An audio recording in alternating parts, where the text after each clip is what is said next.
Well, guys, I got a great video for you today.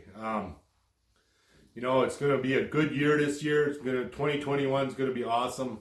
We got the Packers are in the number one spot in the NFC. They're doing really good. Hopefully that they got a couple games yet, but hopefully they hold that spot. And we got the vaccine out there now. The trucks are rolling with the vaccine in it. We're all going to be healed up and good to go by spring here. And things can't be better right now, So anyhow, I got this video for you today.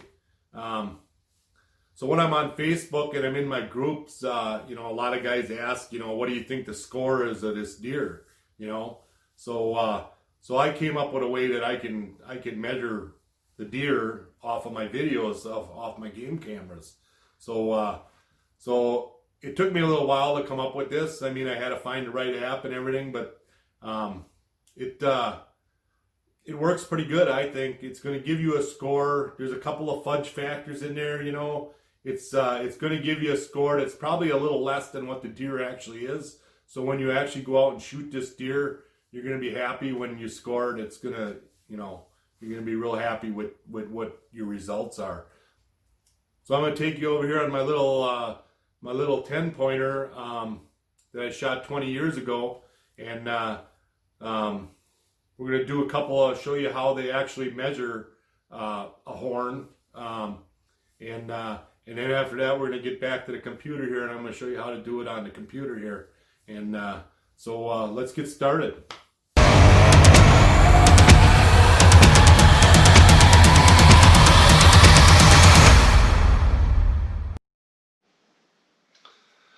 Okay, so here we are on my little 10-pointer here.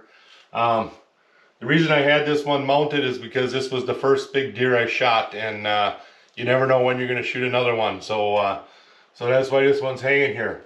So when they normally measure a deer, they measure on the outside of the arc. Okay, so a lot of guys will put a piece of tape across here. Okay, and that's where they measure from, is the top of the beam, and you have to have a flexible ruler. Okay, and you measure like that there to that curve, and you come up with 6 inches. Okay, so that would be the length of that would be G3, I believe. Okay, so now where I told you there was a fudge factor here, when I do this on the computer, is that we're working in 2D on the computer. We're not working in 3D. So my measurement's going to go from here to here. So you're at about 5.5 inches only. Okay. Now, what that's going to do for you is that's going to give you a lower score than the deer actually is. So after you shoot this deer, and you score it, you're gonna go, oh wow, that's bigger than I thought it was.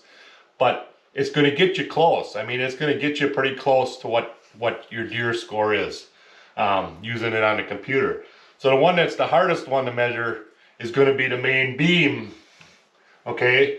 Because you have to measure that main beam from the crown down here, and you have to come up and around like this here, and that's how you measure the main beam, okay? So that's going to be very hard to do on the computer. Okay, you can do several different angles. If you have your video captured and the deer is turning his head, you can stop it and you can capture pictures at several different angles, and then you can measure 3 different pictures if you want, or 4 different pictures, or however many you want to do, and that'll give you maybe a better measurement of that curve. But again, you're doing it in 2D on the computer, so you're going to lose a little bit as you measure this stuff. So that's how they measure, a deer horn. So let's go over there on the computer, and we're gonna set this up and show you how to measure this on the computer itself.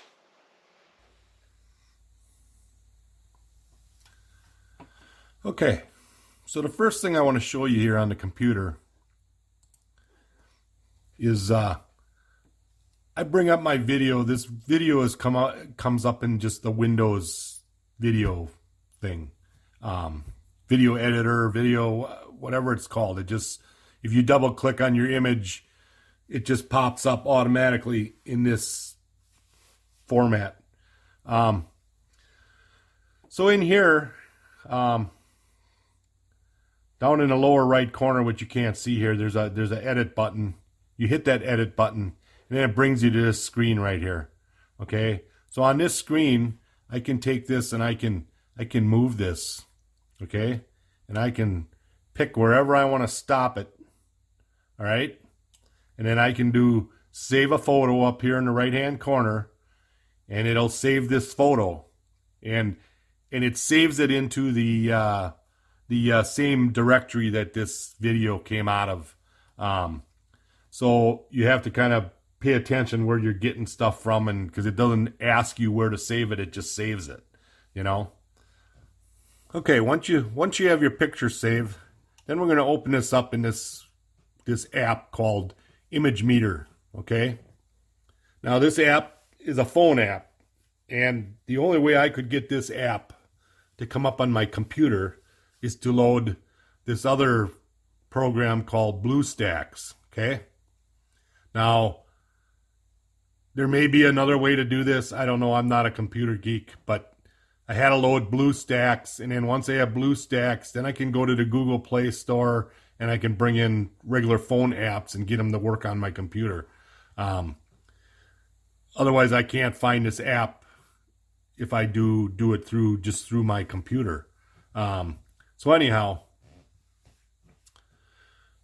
we bring these pictures up into this ImageMeter. Okay, it's a free app, and it works pretty good. I looked at a bunch of apps, and none of them worked really well, and this one seems to do the best.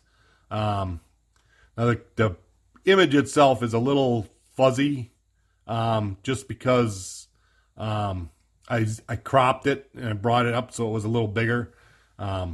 So depending on the quality of your cameras, it's going to be different. You know, I mean, it is what it is.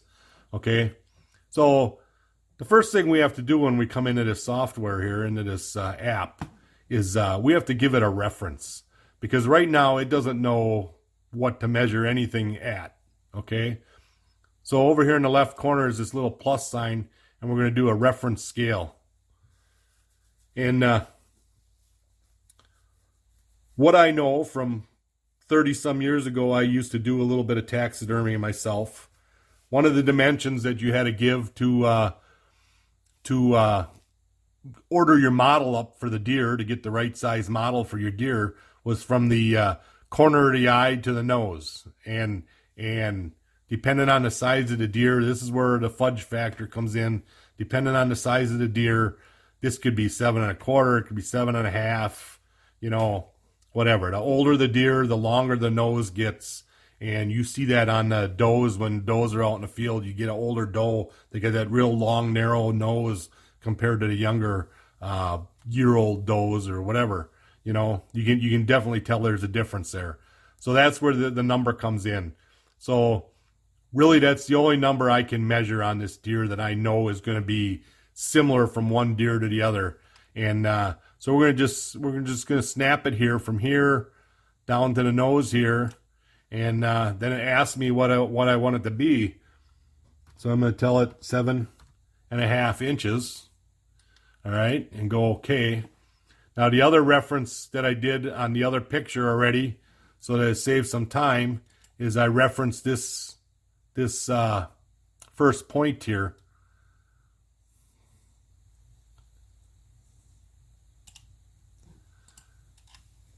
At 4 inches, okay? So when I jump over to my other picture, I already have that in there, 4 inches for that one and the 7 1/2 here, okay? So now they'll both come up with similar numbers, all right? So the next thing we have to do is we have to get this sheet. So this sheet got downloaded from the internet. I'll put the link in the description So you can just click on it and go and download your own sheets. And so basically what it tells you is how to score a deer. It gives you all the dimensions that you need to measure and basically how they measure them. So we're going to start out. We're going to start out right at the top of the sheet. There is number A or letter A, number of points on the right and the left antler, right? So obviously this one's got 4, so we're going to write that in. Now none of these first couple of numbers here have anything to do with your score. The number that's used is the D is the inside spread, and then the spread credit, and that's the number that goes into your score at the bottom. The second one to measure is going to be tip to tip. Okay, the tip to tip spread is letter B. That's going from the inside tip to the inside tip. So let's snap a measurement on there.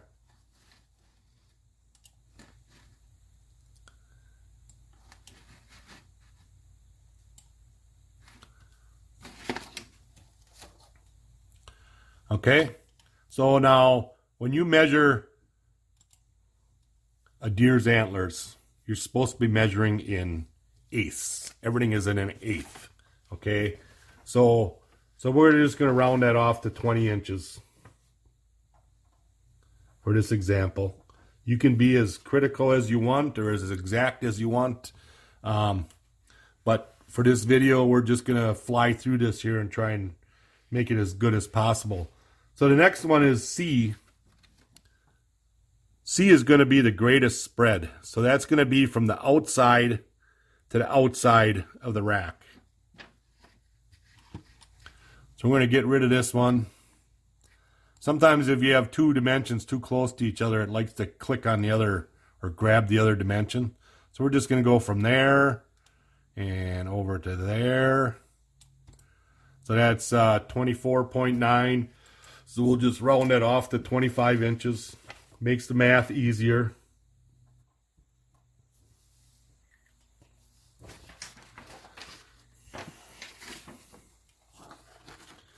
So now letter D is going to be the inside spread. That's the one that everybody talks about all the time. Inside spread of 18 inches or whatever. So we're going to take that and we're going to measure that one. We'll get rid of this. So we're going to grab it, I don't know, right around here somewhere. Again, these are not the easiest to snap, you know. So 23 inches it's given me. So let's write that down, 23 inches.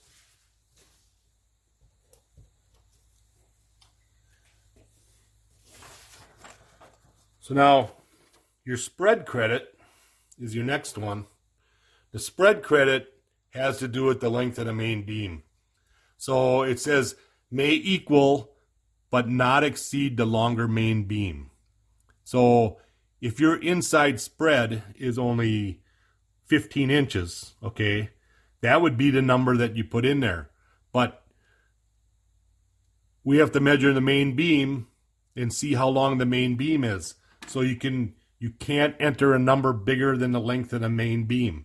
So let's measure the main beam. We'll go to the other picture now and measure the main beam.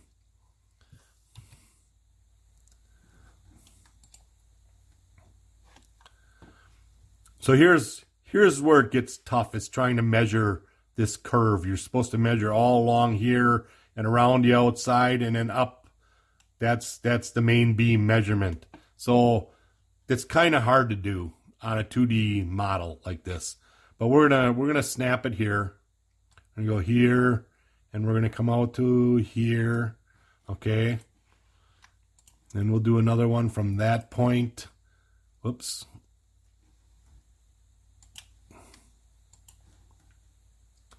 From that point, we're gonna come up to there.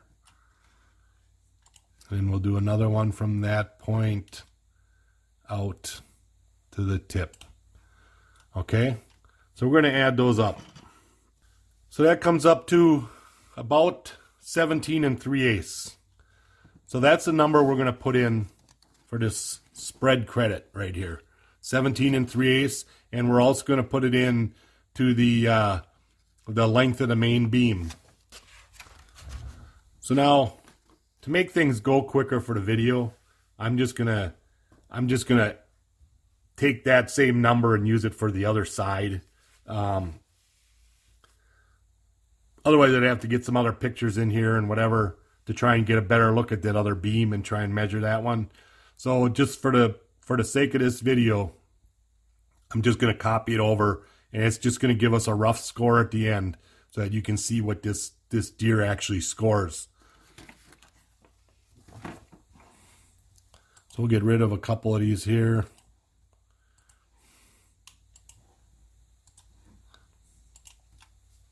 Okay, so we have our main beam, we have our spread credit. All right, so now the next ones we're going to measure is the G1, G2.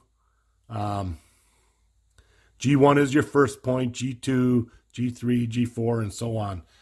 This sheet goes up to G7.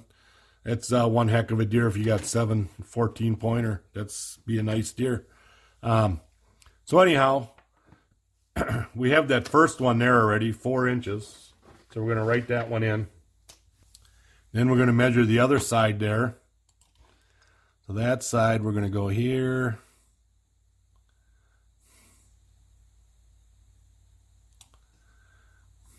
We'll call it 3 inches.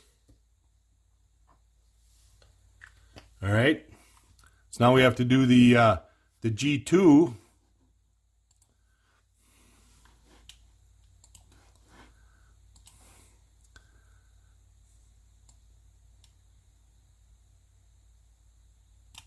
We'll go 9 inches.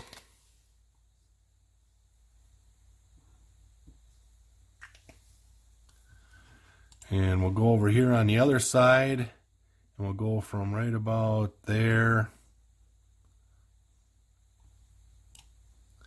8 3/8.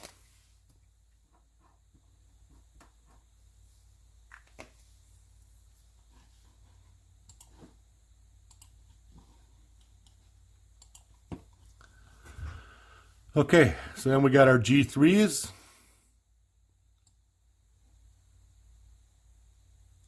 So we got 5 5/8.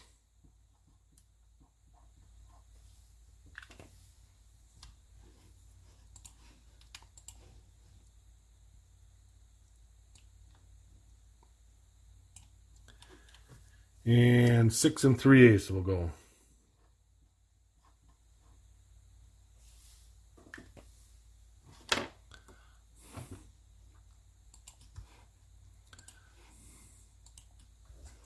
Okay, so those are our those are our 3 Gs, G1, G2, and G3. Okay? So the next thing we have to measure now is, they call it a circumference. So basically we're going between the crown and point 1. You're supposed to measure the narrowest circumference there, and then between G1 and G2, and between G3 and G4, and those are your H numbers. And you're supposed to measure the narrowest part of the beam there, and give the circumference. So we can't give a circumference. We can only measure the diameter. So we're going to snap a couple of diameters here and see what we get. So we're just going to go from there to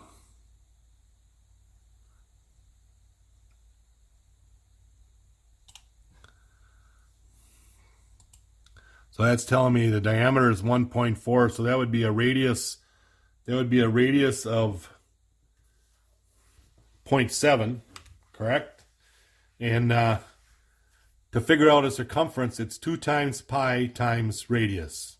So we're going to take 2 times 3.14 is pi times 0.7 for the radius equals, so it's about 4 3/8.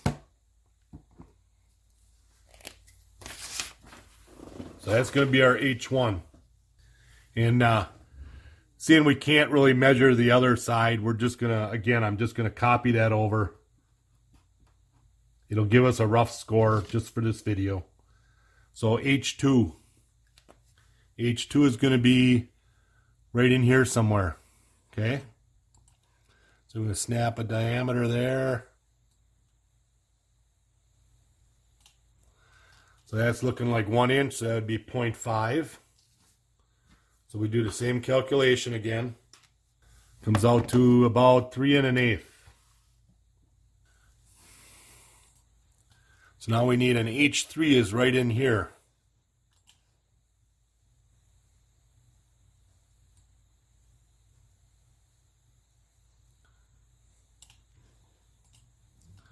So we'll call it 0.45, about 2 7/8 for a circumference.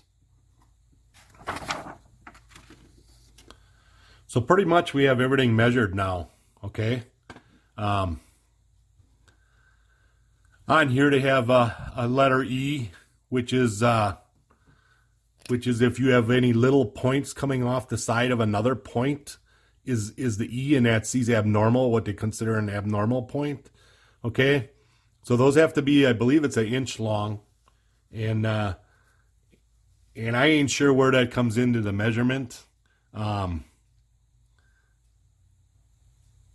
If it gets subtracted or added or what, I really don't see.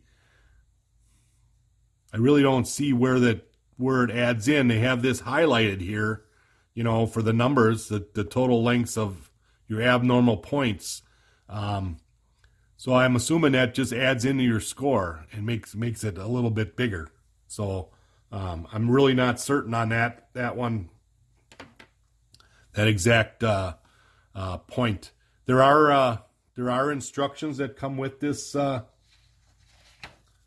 sheet. There's a whole page of instructions. So it says here total length of abnormal points. Abnormal points are those non-typical in location, you know, such as points originating from a point or from the bottom or sides of the main beam. Okay. Measure in the usual manner and enter inappropriate blanks. That's all it really says about it. So I'm assuming they just get added to your score. You know, it's just another point. Once we have these all added up,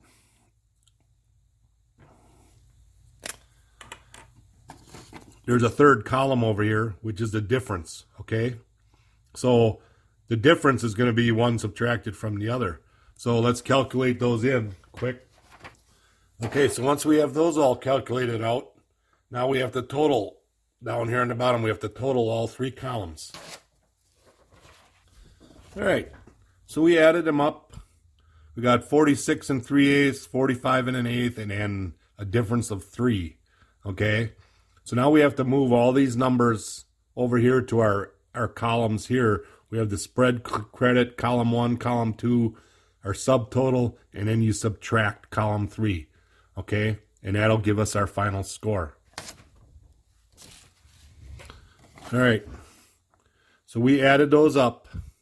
Our total came to 108 7/8, minus our 3 inches over here in our other column, and comes out to a total score of 105 7/8. Now, because of the fudge factors, because, you know, some of our measurements are not perfectly accurate, you know, you're looking at this deer could probably be potentially a 115 or so, you know. I'm just guessing at that because the main one here is this main beam. When you measure that, that's very difficult to do. These aren't going to be that much difference from the 2D to the 3D version. But, you know, depending on what your rack looks like, this is a nice symmetrical rack to try and measure, so it works out real easy. But you get one that's, you know, all over the place, you know, it might not be that easy to measure this way. But at least it would give you a rough estimate, you know. You can go tell your buddies, yeah, I got a 115 buck walking around or a 120 buck walking around. You know, You can tell them what the inside spread is. That dimension, I think, is pretty close. Looking at this deer, from what I've seen from this deer. So, you know, have fun with this. I mean, it is what it is, but it'll give you a score, and, you know, now you know how to score a rack, at least. And these documents are all available online. Real easy to get to. And so it's just a matter of downloading this app. And, I mean, you can do it on your phone, but I had a real issue on my phone because it's so small. You know, trying to snap from point to point. I really was struggling to get it to snap. So that's why I blew it up on the big screen here for this video. And, you know, good luck with it. Well, guys, I hope you liked this video. I know it's not going to give you a perfect number. You're never going to get a perfect number. Even when you score your deer after you shoot it, you're going to come up with a number, and then you're going to, you know, you have to let it dry for whatever their restrictions are there. It has to dry for so long and whatever, and you take it in and get it scored. You're gonna get a completely different number when they scored compared to what you scored. So it is what it is. But this is gonna give this should give you a number that you can be proud of when you're looking at your game cameras, and you can go, hey man, that's a 150 deer there. We should take that one. You know, so, you know, go ahead and have fun with this. And you know, if you like this video, make sure you subscribe to my channel. And you know, hey, 2021 is going to be a good year. Hopefully we have a lot more deer this year out there. Maybe the wolves will die off, or the bobcats will disappear. Who knows? You never know. It's always something new every year. So let's get out there and get some hunting done, and have fun.